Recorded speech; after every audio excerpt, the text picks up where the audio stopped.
नमस्कार, कैसे हैं? रुद्रमाला में आज बहुत खतरनाक प्रयोग दे रहा हूँ। हल्के में मत लेना ये कि कोई यूट्यूबर हैं बस इधर का उधर उठाए उधर परोस दिए, और गलत करना भी नहीं वरना नाश हो जाएगा। ठीक है, ध्यान रख लो। बात इज्जत पर हो जाए। इज्जत क्या है? हमारी बेटियां हैं, हमारी बहन है, हमारे घर की जो लक्ष्मी स्वरूप बहन बेटी वो है। कभी कभी होता है कि आप धन से कमज़ोर हैं, पैसे से कमज़ोर हैं, आपके गांव के, आपके शहर के या आपके रिश्तेदारों में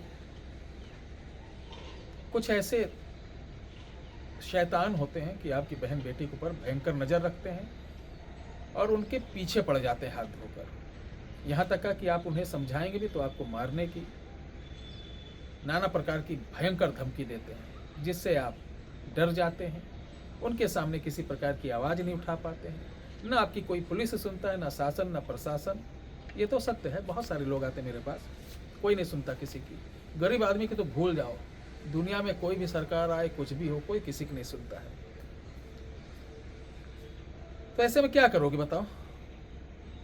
यही तो मन होगा कि उठाए ठोंक दें, लेकिन गलत बात। कभी भी कानून अपने हाथ नहीं लेना चाहिए।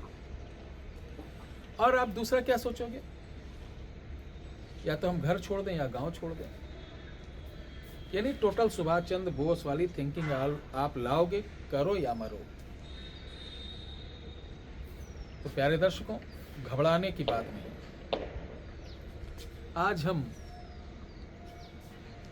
नहीं चाह रहे थे इसको देना, लेकिन आज सुबह एक ऐसी कॉल आ गई, और ये कॉल खीरी लखीमपुर से आई थी, उत्तर प्रदेश। उसको सुनकर जब मेरे बदन में आग लग गई, एकदम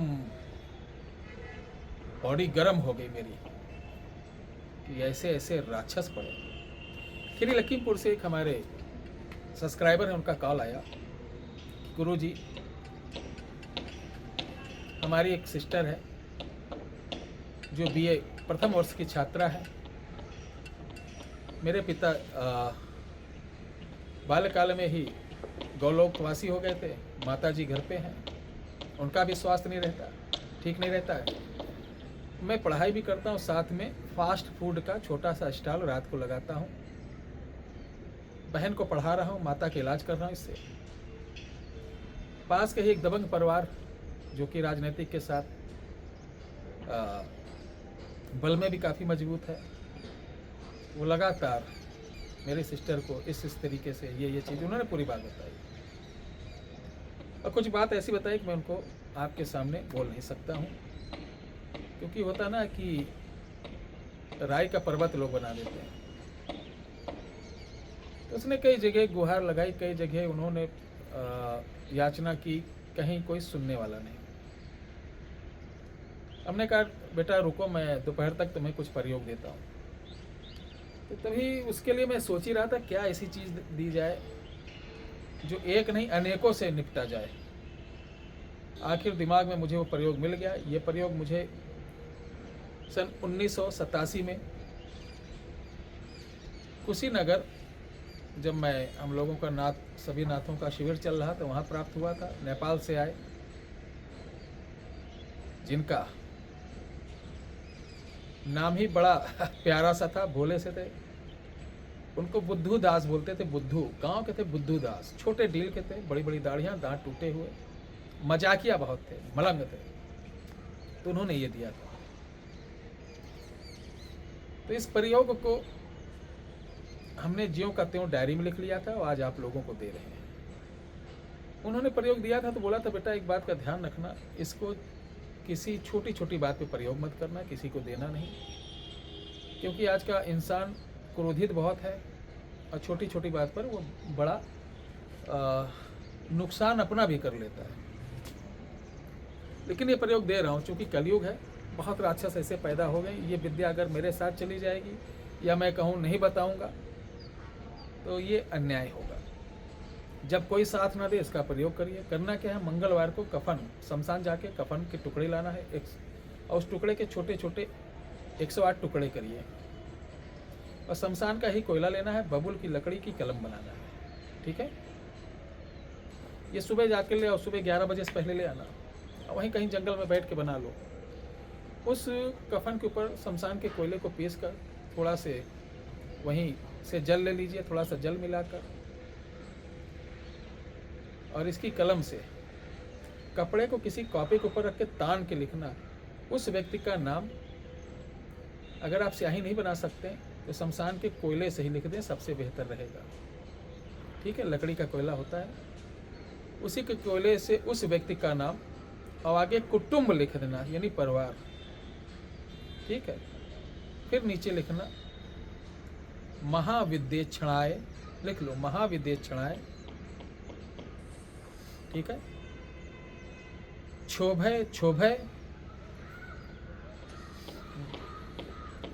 भ्रष्ट भ्रष्ट मति, भ्रष्ट भ्रष्ट मति, लिखा। हटी माता जरी जाए, फट स्वाहा, ये लिख देना। इतने इतने बड़े टुकड़े पे लिख दोगे बड़े आराम से। लिखने के बाद इन टुकड़ों के ऊपर आप अपनी उंगली को ऐसे सुई चुभोना, ब्लड निकलेगा, ऐसे ऐसे ऐसे एक एक बूंद लगा देना, या आप मुर्गे का भी खून लेके छींटा मार सकते हैं, और थोड़ी शराब छींटा मार देना।